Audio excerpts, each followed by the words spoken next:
As gamers eagerly await the launch of Helldivers 2 on February 8, 2024, some early birds have faced issues getting the game to run smoothly on their PCs. This video guide aims to assist players in troubleshooting any problems encountered and outlines the essential system requirements to ensure a seamless Helldivers 2 experience.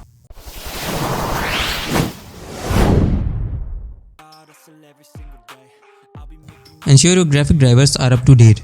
Game developers often optimize for the latest driver version to enhance performance and fix compatibility issues.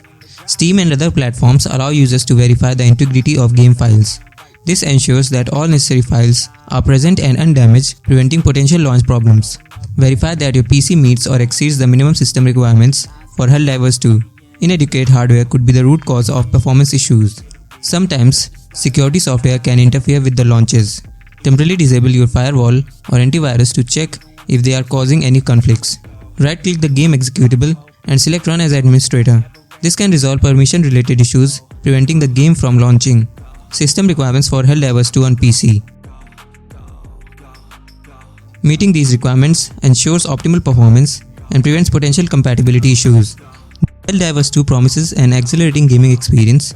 Taking these troubleshooting steps beforehand will help you enjoy the game seamlessly on your PC. As always, keep an eye on game's official forums and community channels for updates and additional troubleshooting advice. Here's to a successful launch and hours of intergalactic battles. Thank you for watching. If you like this video, then don't forget to press the like button. Also, do share it with your friends and families. For more videos like these, do subscribe to Gossipfunda YouTube channel. You can read more such amazing blogs on our website. Visit gossipfunda.com. Link is in the description box. Do check it out. See you in the next video.